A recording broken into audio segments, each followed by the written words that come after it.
c'est un travail qui commence au niveau du milieu de terrain.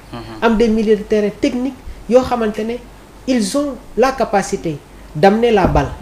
ci benn périmètre bi waaye tamit des attaques frontales et utiliser excentré yi loolu c'est une bonne chose. C'est vrai. Et je pense que Pape Thiaw mi ngi koy mettre en place. léegi attaque à 4 bi. beaucoup pensaient que Sadio Mané mën nañ ko football loo comme numéro 9. mais Pape Thiaw ne déedéet damay conserver Iliman indi Ismaïla Sarr bàyyi Sadio indi numéro 9. mais c'est ce qu'il a fait. jël confiance may ko jox ko joueur boo xamante ne soxla woon na ko.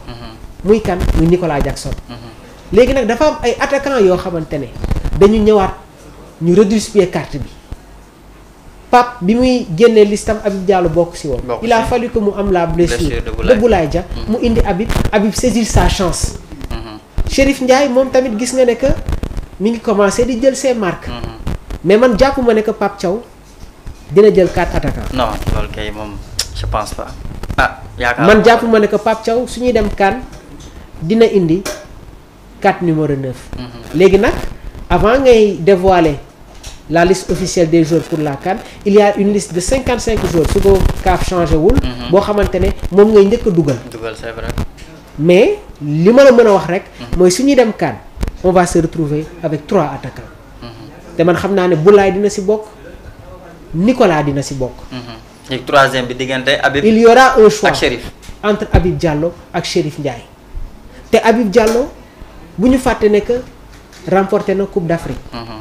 bu ñu fàtte ne que Habib Diallo à chaque fois qu'il joue. il marque dafay saisir ay chance am. day dugal de.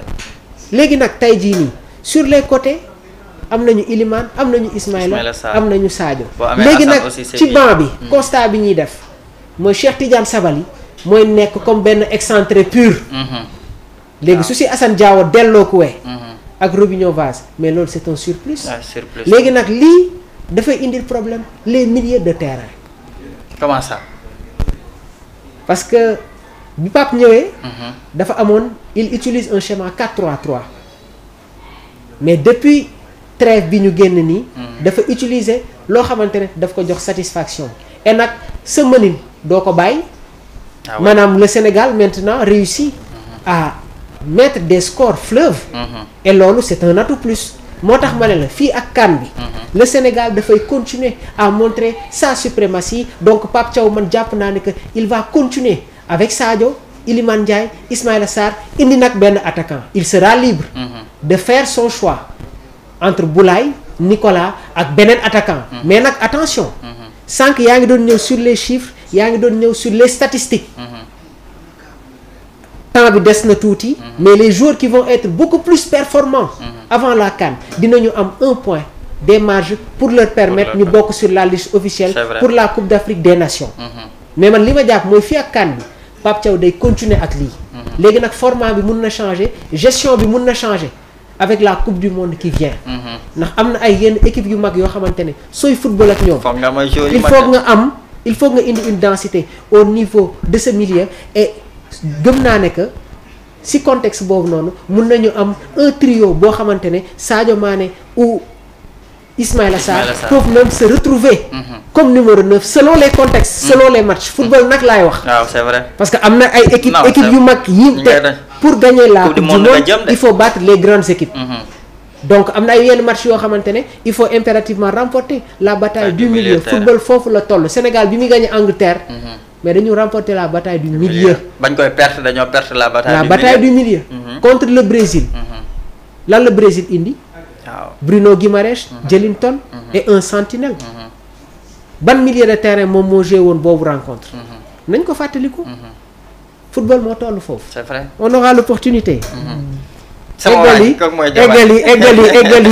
jotaay bi demain incha allah donc ça a été un réel plaisir. donc ñu ngi leen di jaajëfal bu baax a baax. yéen ñi nga xamante ne yéen a ngi safoo plateforme digitale bi di Sport Life 221 donc demain on va se retrouver voilà Omar dinañu communiquer heure bi comme que léegi moom moo yore affaire yi moom moo yore programme bi donc dinañ ko communiquer dans le groupe yéen ñi nga xamante ne bëgg ngeen intégrer le groupe Sport Life 221 mën ngeen woote sur le 77 259 46 95 donc Yaya je pense qu'on a fait le tour de l'actualité suffisamment di la jaajëfal bu baax a baax sur la clarté des analyses juste rek mi ma doon échappé Kalidou Koulibaly jotoon na yëkkati moom tamit ay kaddu Naples avait refusé 100 millions de Manchester United et Ancelotti m'a dit si tu pars moi je démissionne. Donc dans une interview accordée à Zak Nani TV dans l'émission La Roue Libre, Kalidou Koulibaly est revenu sur un épisode marquant de sa carrière. L'été 2018, Naples a refusé une offre astronomique de 100 millions d'euros en provenance de Manchester United. À l'époque, le défenseur sénégalais, alors au sommet de son art